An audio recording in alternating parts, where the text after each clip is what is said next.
Unfortunately, guys, it is time. This is a conversation that we've been needing to have. We need to talk about Julio Rodriguez in 2024 and what has been going on. As we all know, Julio Rodriguez is the face of the Seattle Mariners. He is your star center fielder, Gold Glove caliber defense. He's quick on the base paths, and when he is on offensively, he can mash the ball just as good as anyone else. But it is no secret that this has been a pretty rough year for the kid from Loma de Cabrera, and I want to talk about that. Hello, my name is Jake from Raise the Trident. Welcome back to the channel. If you have never been here, please subscribe. It helps me out a lot, and you like the video as well. But today we are going to, of course, talk about number 44, J-Rod, and what has been going on with him recently, because his stats this year are pretty disappointing to say the least. Julio is currently sporting a measly 85 WRC+, which ranks 43rd out of all qualified outfielders, and has only amassed 0.9 F-WAR, which is 31st out of qualified outfielders. Of course, both of those stats are a lot lower than what we would like to see from Julio Rodriguez and what we know he is capable of. He's been objectively your third worst hitter outside of only Mitch Haniger and Jorge Polanco. So it's been a frustrating year to say the least, and I know we all share that frustration. I'm sure Julio shares that frustration, but today I want to go into the stats a little bit more and figure out what is the problem, what is going on. And quick disclaimer before I get into all this nitty-gritty stuff, I am not trying to say Julio Rodriguez sucks at baseball. I'm not trying to say we need to trade Julio Rodriguez. I am not trying to put him down or demean him. And ultimately, the problems are a multitude of different things. So we're going to start going over them. First, we will start with potential mechanic issues. So first off, I am not a hitting coach. I am not an expert in batting mechanics, anything like that. So I'm not going to be showing you overlays of his leg kicks. I'm not going to be showing you overlays of his elbow hitches. We're just strictly going to be looking at the stats and what could be showing an obvious sign of mechanical issues. And the first and main one I want to talk about is barrel percentage, which is the percentage of times you are hitting the ball with the barrel of your bat. Last year, he sported a barrel percentage of 11.9%. This year, it is down to 8.5%.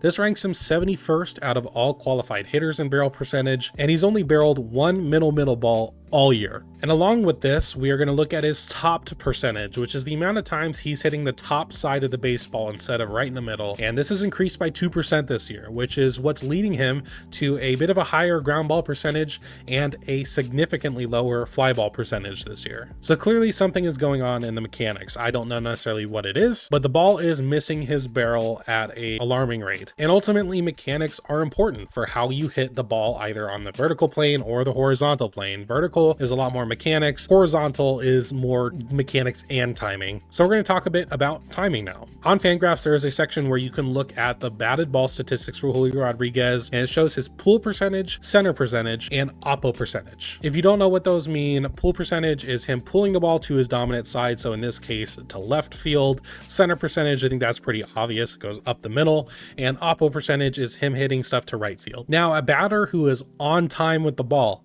is more likely to spray to his pull side, which usually also means more power, or to the center. Compared to last year, his pull percentage right now is down by almost 10%. That's a pretty significant decrease. And with that, his oppo percentage and his center percentage have increased by 5%. So these are indicative of a batter who is more often than not getting beat by the ball, because if he wasn't getting beat by the ball, he would be pulling it. But he is, so that's why a lot of his hits are going to right field instead. So there's something going on there where he's not able to get the bat across his body and push the ball to his pull side. And like I said earlier, the more you get to the pull side, the more power you have. It's really hard to hit a homer to the opposite side, let alone a extra base hit. Next, we're going to get into how Julio's been doing with the pitch mixes this year, and this is also going to go into both timing and approach. And I apologize in advance, these stats are not pretty at all. He's been generally fine against the fastball. However, against breaking balls, Julio's production has fallen off a cliff. His batting average has dropped by about 40 points and his slugging percentage has dropped by about 230 points. And if you thought that was bad, it's even worse for off-speed pitches, which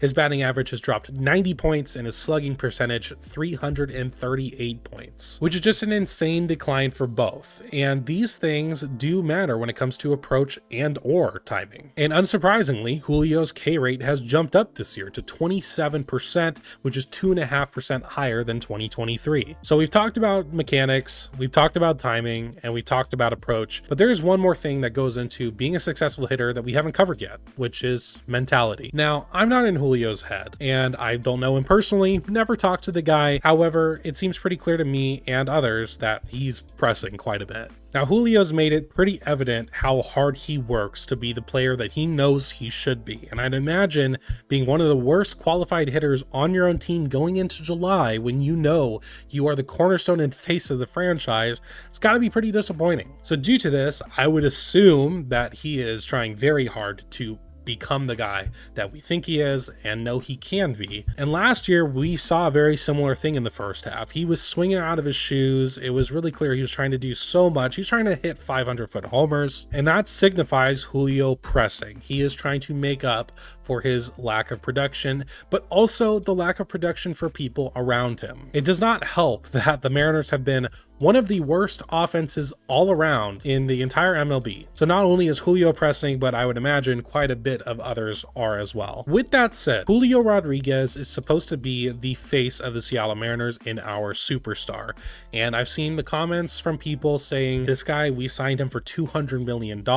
Why do we need to do a standing ovation for him? And honestly, those people don't have a very bad point, because yes, although Julio is 23 and so he's young, and I understand he has a lot of pressure on him, this is ultimately his third year in the bigs. So at this point, what we care about is him producing and being that superstar he is supposed to be and that we know he can be. I mean, hell, he hit 17 hits in 4 games last August. The way he's been playing has simply been unacceptable. Because as far as the offensive production goes, as Julio goes, the team goes. And if he's not producing at the plate, it legitimately affects games. And as many others have said before, in a sentiment I agree with, Julio getting going and being who he can be is more important than any trade deadline acquisition Jerry DiPoto and the front office could possibly make. So how do you fix Julio Rodriguez? The answer is, I don't know. This is on the Mariners organization and the hitting coaches, but most importantly, Julio Rodriguez himself. Do I think Julio will figure it out this year? I sure hope so. I would like to remain optimistic and assume he will. And last year, he really turned a corner in July and August. So potentially the dog days of summer is exactly what he's going to be needing to become who we think he can be. But I sure hope that that fix comes sooner or later, because the Mariners need it. That's going to be it for me today. If you liked the video, please comment down below your thoughts on Julio Rodriguez, if you think he's going to do better this year. And once again, if you're new to the channel and haven't already, subscribe. It helps me out a lot. But that's going to be it for me in this one, and I will see you in the next.